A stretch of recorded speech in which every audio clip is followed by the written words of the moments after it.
Good morning students. आज की video में हम बात करने वाले हैं एप्लीकेशन ऑफ गॉस थ्योरम के अनुप्रयोग। देखिए, ये टॉपिक बहुत इम्पोर्टेंट है।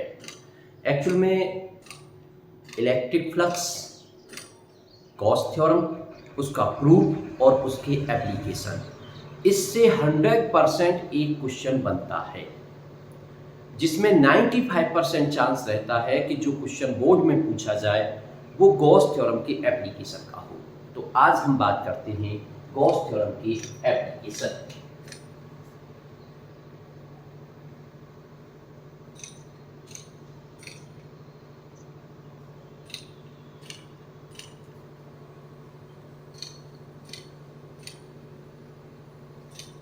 गॉस की प्रमेय के अनुप्रयोग।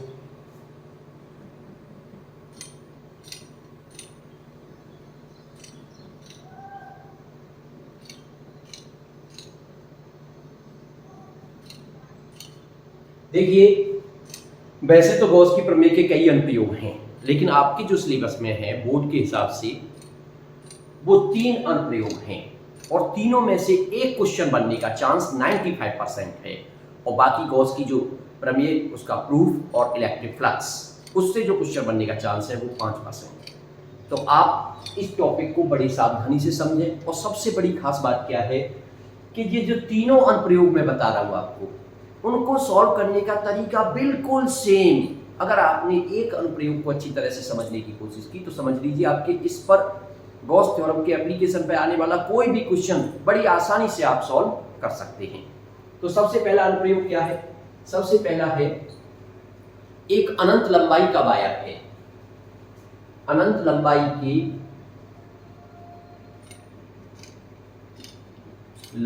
की आवेशित तार, उस पर चार्ज है, आवेशित तार के कारण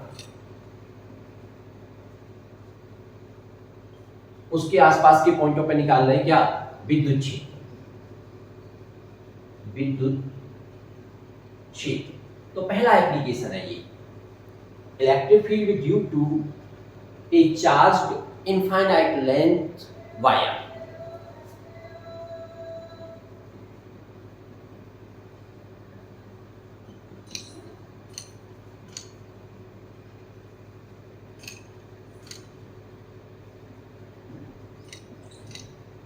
दूसरा पॉइंट, कोई अनंत विस्तार की आवेशित पतली शीट है, पतली परत है, थिन शीट। अनंत विस्तार की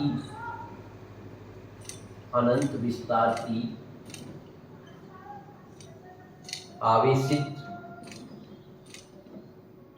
पतली परत के कारण विद्युत क्षेत्र। इलेक्ट्रिक फील्ड ड्यू टू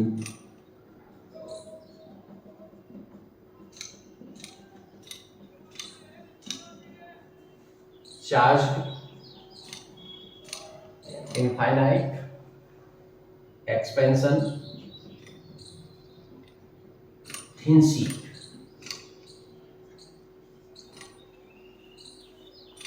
और थर्ड एंड लास्ट पॉइंट, हालांकि देखिए एप्लीकेशन तो और भी बहुत कुछ बन सकते हैं, कुछ न्यूमेरिकल में पूछा जा सकता है, वो मैं तुम्हें सॉल्व करने का तरीका अलग से बताऊंगा। पहले मैं उनकी बात करता हूं जो आपके बोर्ड के एग्जाम में एक क्वेश्चन 95% मिलने की संभावना है आपको। तो तीसरा पॉइंट है, खोखली गोले, या आप खोखला स्फेरिकल सेल भी बोल सकते हो, उसको सेल भी कह सकते हैं हम। खोखले आवेशित गोले के कारण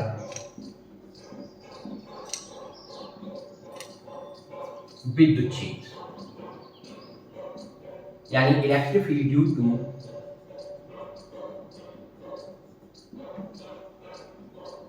due to charged spherical shell. तो इस तरह से ये 3 पॉइंट हैं।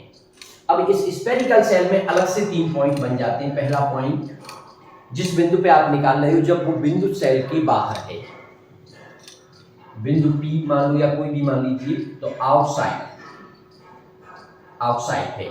जिस पॉइंट पे हम निकालना चाहते हैं विद्युत क्षेत्र, वो सेल के बाहर है। दूसरा सेकंड पॉइंट उसकी सरफेस पे है, ऑन द सरफेस। और तीसरा पॉइंट इनसाइड, यानी उसके अंदर है। जैसे मान लीजिए ये कोई स्फेरिकल सेल है, इसकी रेडियस मान लो कैपिटल R है, पॉइंट O। तो एक बार तो आप यहाँ निकालना चाहते हो पॉइंट P पे, एक बार इसकी सरफेस पे निकालना चाहते हो, और एक बार इसके अंदर कोई पॉइंट है उस पर निकालना चाहते हैं। तो इस तरह से खोखले आवेशित गोले के कारण जो विद्युत क्षेत्र निकालना है उसके 3 पॉइंट हो जाते हैं, outside the shell, on the surface और इनसाइड द सेल। तो अब इन तीनों डेरिवेशनों को हमें बारी बारी से समझना है।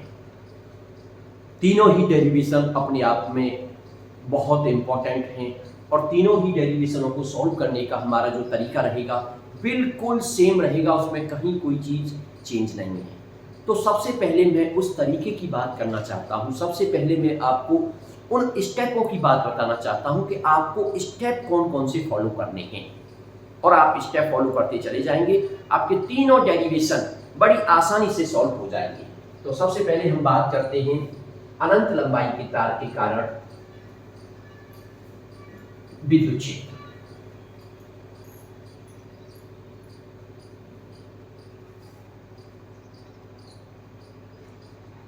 Electric field due to charge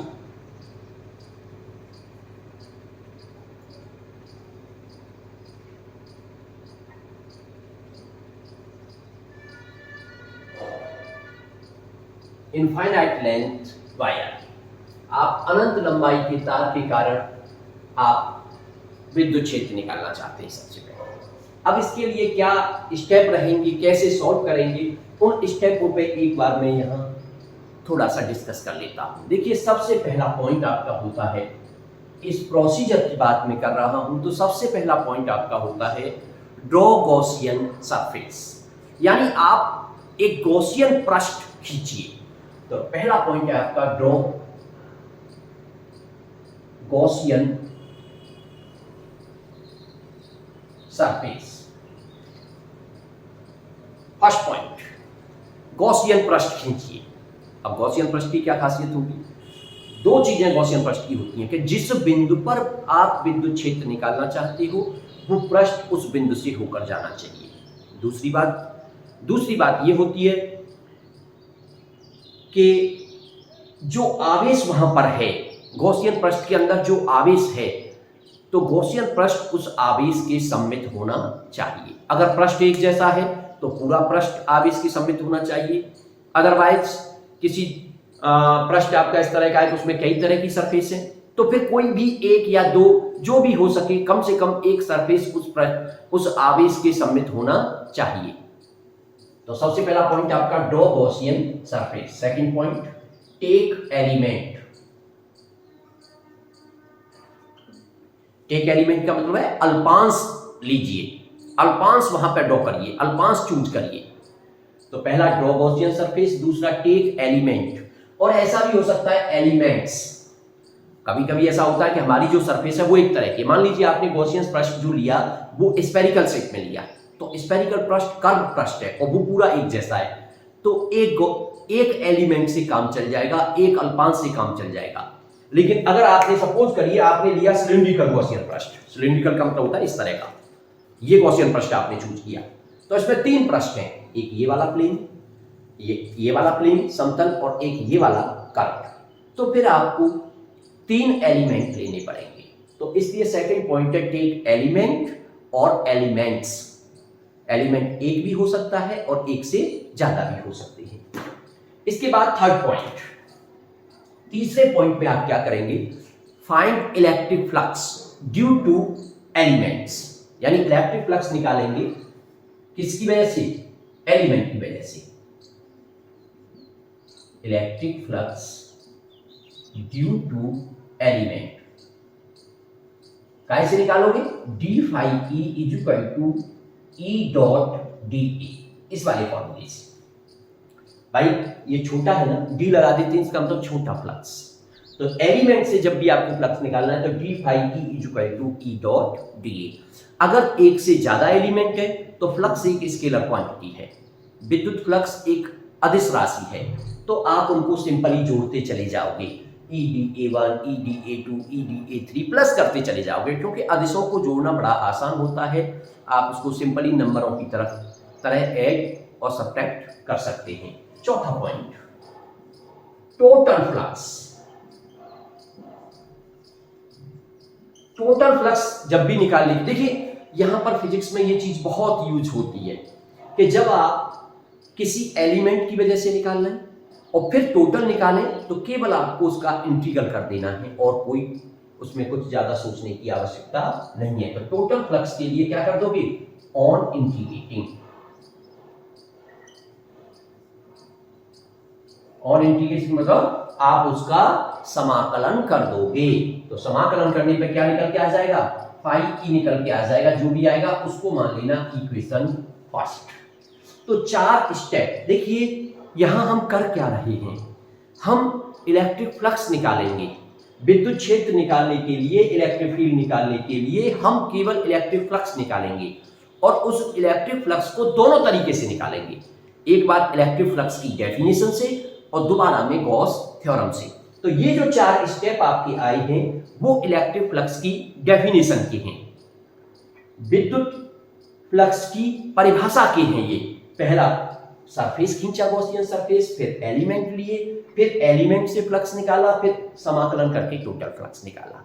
अब क्या करना है? अब उसी फ्लक्स को निकालना है गॉस थ्योरम से, और गॉस थ्योरम होती है phi E is equal to q upon epsilon naught. इसका मतलब आपको टोटल चार्ज चाहिएगा। तो अगले पॉइंट में आप निकालेंगे total charge inside Gaussian surface. Gaussian surface के अंदर टोटल चार्ज कितना है ये चीज आप पता लगाओगे, उसको निकालोगे। एंड 6 पॉइंट में apply Gauss theorem. Gauss theorem, Gauss theorem को अप्लाई कर दोगे, यानी phi E is equal to q upon epsilon naught, यानी क्यू की वैल्यू यहां से निकाली आपने और उसको उसमें पुट कर देंगे। This is the equation second. ये भी वही फ्लक्स है, ये भी वही फ्लक्स है। 7 पॉइंट में आप इक्वेशन फर्स्ट या from equation first and second, यानी इक्वेशन फर्स्ट को सेकंड के इक्वल रख करके आप ई की वैल्यू फाइंड आउट कर लोगे। तो ये 7 स्टेप हैं आपके इस गॉस थ्योरम के एप्लीकेशनों के, किसी भी न्यूमेरिकल, किसी भी डेरिवेशन को सॉल्व करने के लिए। इसके अलावा कुछ भी नहीं है। हाँ, अगर आप चीजों को बड़ी आसानी से समझते हैं तो फिर आप इस सारे काम को शुरुआत से ही शुरू कर सकते हो, यानी आप गॉस थ्योरम की इंटीग्रल फॉर्म लेकर के भी क्वेश्चन को सॉल्व कर सकते हो। गॉस थ्योरम की इंटीग्रल फॉर्म क्या हो जाएगी? यानी closed integral E dot d A is equal to q upon epsilon naught. तो इस चीज को सॉल्व करने के लिए आपके ये जो 4 स्टेप हैं ये चलेंगे आगे, उसी तरह से आगे बढ़ते रहेंगे, किसमें? एलएचएस में। और इस चीज को क्यू अपॉन एप्सिलॉन नॉट को सॉल्व करने के लिए आपके पास ये 2 स्टेप है, उन स्टेपों से आप 2 स्टेपों से आगे बढ़ोगे और आप इसको सॉल्व करते जाओगे। 4-5 लाइन में आपका आंसर आ जाएगा। लेकिन मैं पहले यही सलाह देता हूं आपको कि पहले आप प्रॉपर स्टेप वाइज सॉल्व करना सीखें। जब आप अच्छी तरह से उसमें माहिर हो जाएं, उसके बाद आप ये वाला तरीका फॉलो कर सकते हो। फिलहाल आप स्टेप वाइज बात करें कि हमें स्टेप टू स्टेप कैसे आगे बढ़ना है। तो चलिए शुरू करते हैं। पहला एप्लीकेशन कि भाई अनंत लंबाई का कोई वायर है, अनंत लंबाई का कोई वायर है, उसकी वजह से हमें इलेक्ट्रिक फील्ड निकालना है। तो हम एक वायर ले लेंगे, आपने एक वायर ड्रॉ कर लिया और उसको ऊपर डॉट डॉट करके दिखा दिया और नीचे की तरफ भी डॉट डॉट करके दिखा दिया। डॉट डॉट से मतलब है इसकी जो लंबाई है उसे हम अनंत लेकर के चल रहे हैं।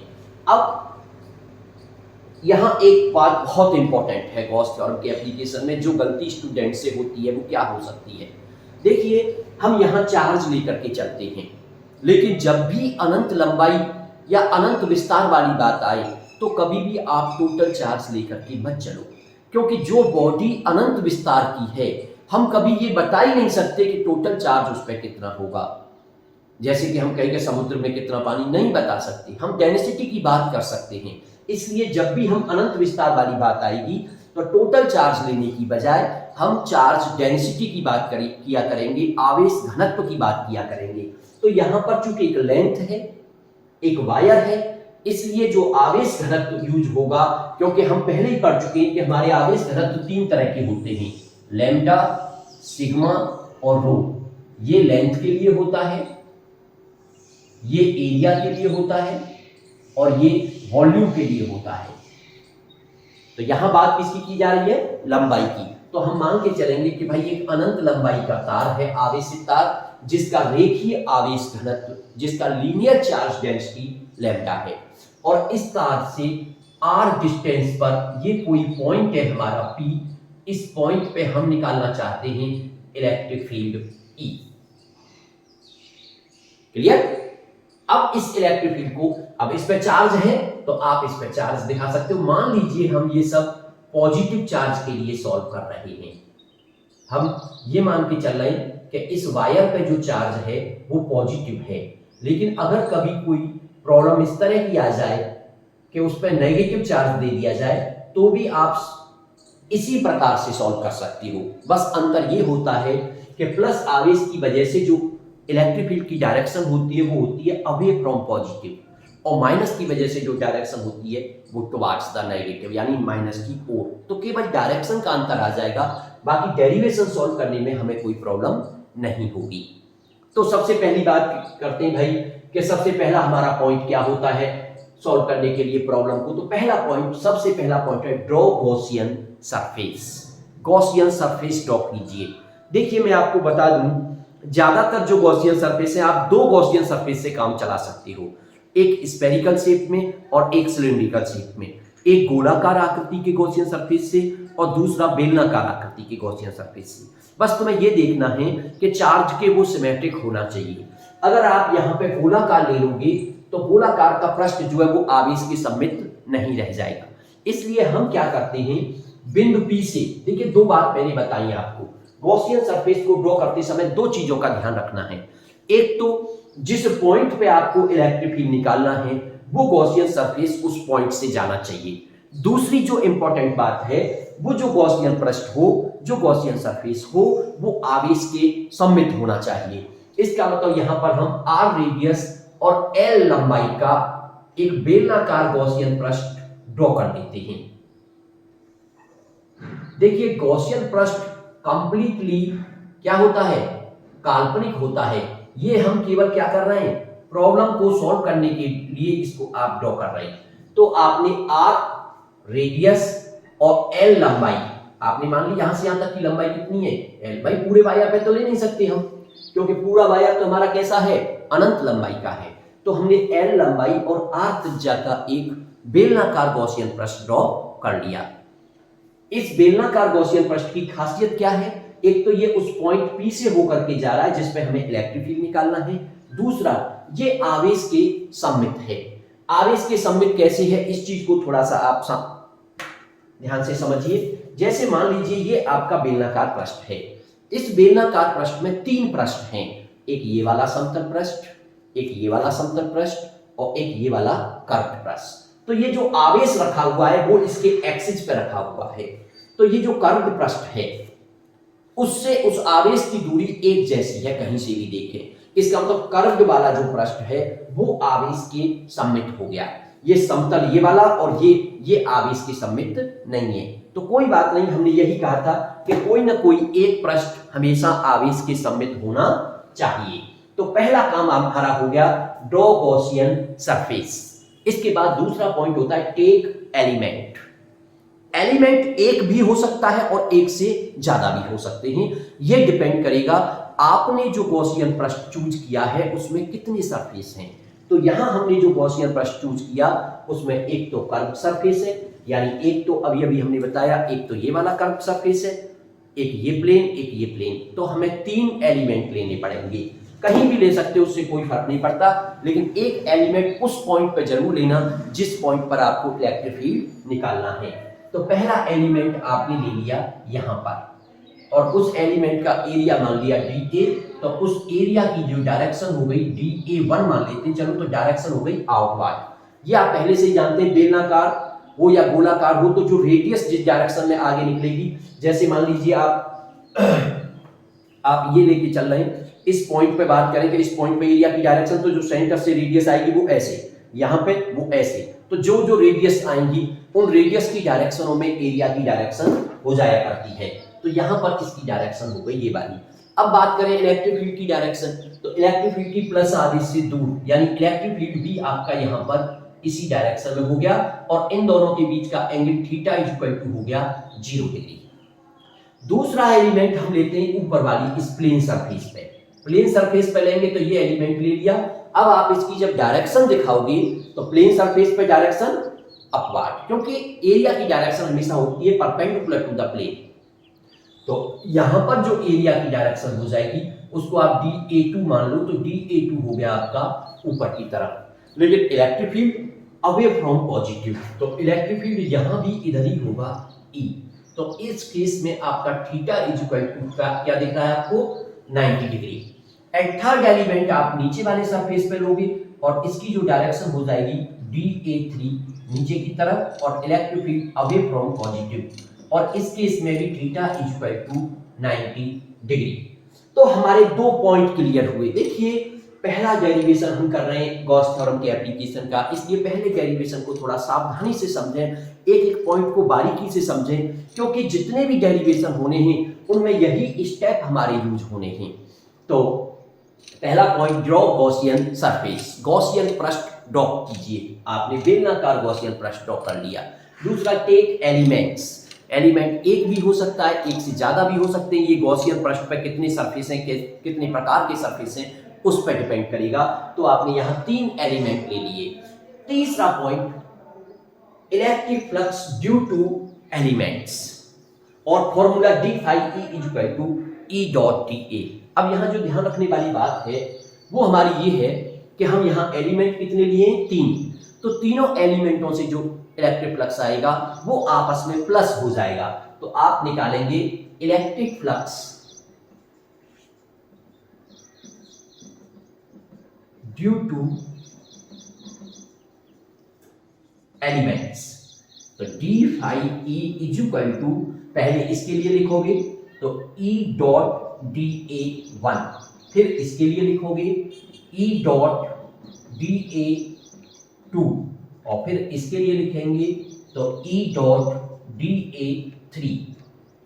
क्योंकि ये एक स्केलर क्वांटिटी है, अदिश राशि है, तो सिंपली आप प्लस करते चले जाओगे। डॉट प्रोडक्ट से जो भी आंसर आता है वो स्केलर होता है, अदिश होता है, आप प्लस करते हुए चले जाओगे। और अगर एक ही होता तो केवल E डॉट DA1। अब फॉर्मूले लगा दीजिए भाई, A डॉट B का फॉर्मूला AB cos थीटा, तो ये आ जाएगा EDA1 cos थीटा, लेकिन इनके लिए एंगल कितना है 0 डिग्री, तो cos 0 degree plus EDA2 cos theta, यानी कितना एंगल है 90 डिग्री, और प्लस EDA3 cos 90 डिग्री। लेकिन आप जानते हो भाई cos 90 की वैल्यू होती है 0, इसका मतलब ये टर्म 0 हो गया और आपका ये वाला टर्म 0 हो गया, 2 टर्म आपके 0 हो गए। क्या बचा, d phi E equal to EDA1, cos 0 की वैल्यू 1, तो कुल मिलाकर d phi E equal to EDA1 आ गया। 3 पॉइंट क्लियर आपके। देखिए पहला point draw Gaussian surface clear है आपका। दूसरा, टेक एलिमेंट्स, अल्पांश लीजिए, अल्पांश ले लिया आपने। और third point, electric flux due to elements, अल्पांशों से होकर के जाने वाला विद्युत, electric flux due to elements, अल्पांशों से होकर के जाने वाला विद्युत फ्लक्स। तो अब अल्पांशों से होकर के जाने वाला विद्युत फ्लक्स आ गया।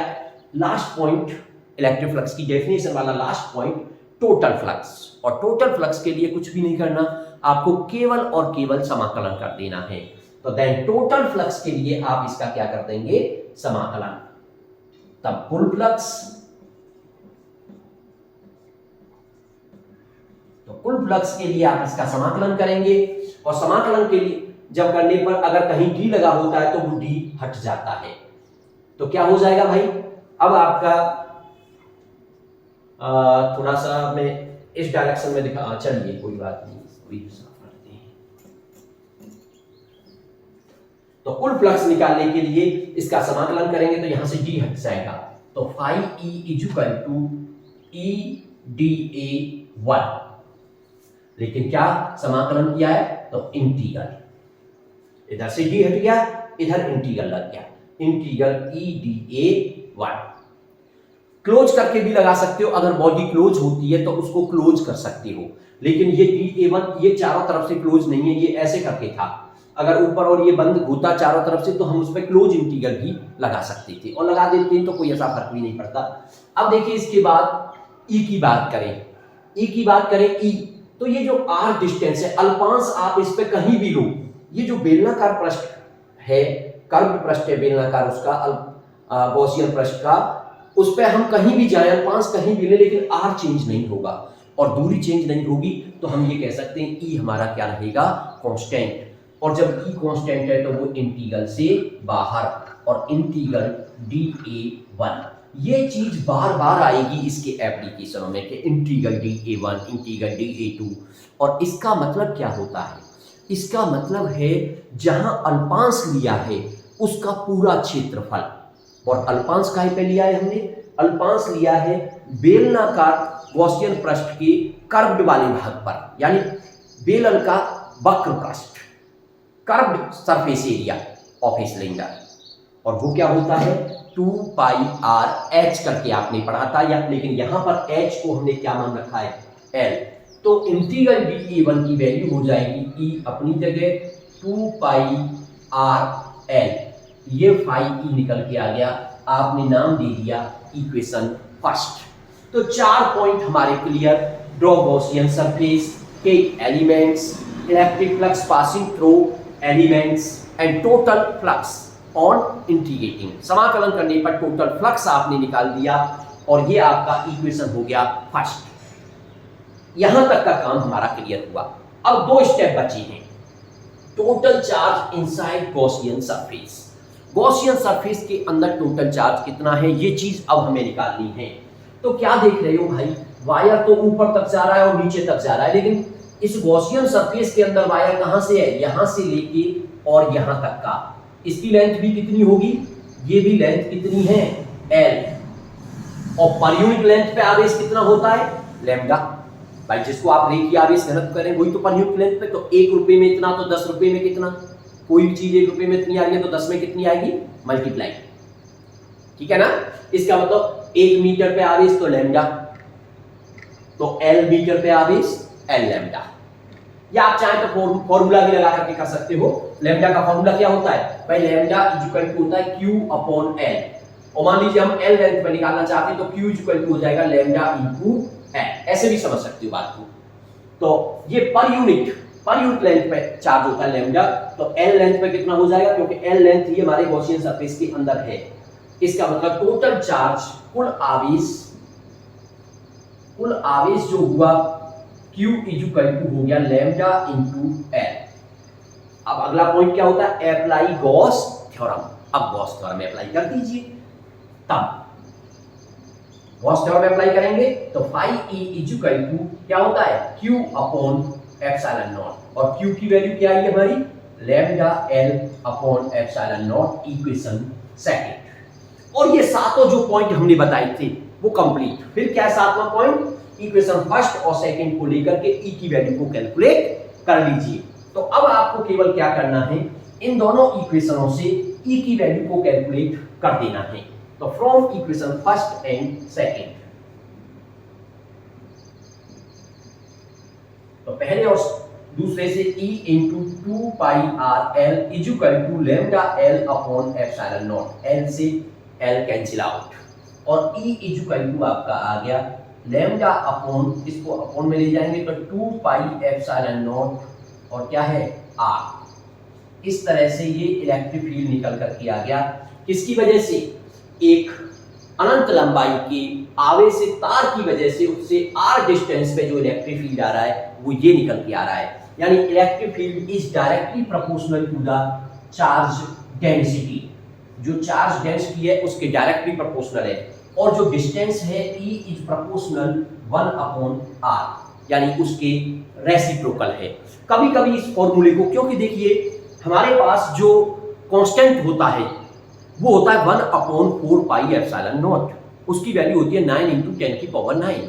तो कभी कभी इसे 1/4 पाई एप्सिलॉन नॉट के टर्म में अगर आप लिखना चाहोगे तो या करके आप लिख सकते हो E = 1/4 पाई एप्सिलॉन नॉट। भाई देखो 2 पाई एप्सिलॉन नॉट तो है ही, और मैंने 4 लिख दिया, इसका मतलब 2 का मल्टीप्लाई कर लिया नीचे, तो मैथमेटिकली ऊपर भी मल्टीप्लाई करना पड़ेगा, तो क्या हो जाएगा 2λ/r।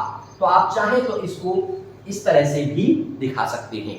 और जो दूसरी बात रही वो E इज प्रोपोर्शनल 1/r, यानी E और R के बीच में अगर ग्राफ खींचने की बात की जाए, अगर अभी ये पूछ लिया जाए कि भाई अनंत लंबाई के तार के कारण जो विद्युत क्षेत्र आ रहा है उसका दूरी के साथ जो वेरिएशन होगा, दूरी के साथ जो परिवर्तन होगा, उसे किस तरह से शो करोगे, तो फिर आप एक ग्राफ प्लॉट कर सकते हो। इस पे R ले लिया, इस पे E ले लिया, तो ग्राफ आ जाएगा इस तरह से, E इज प्रोपोर्शनल 1/r।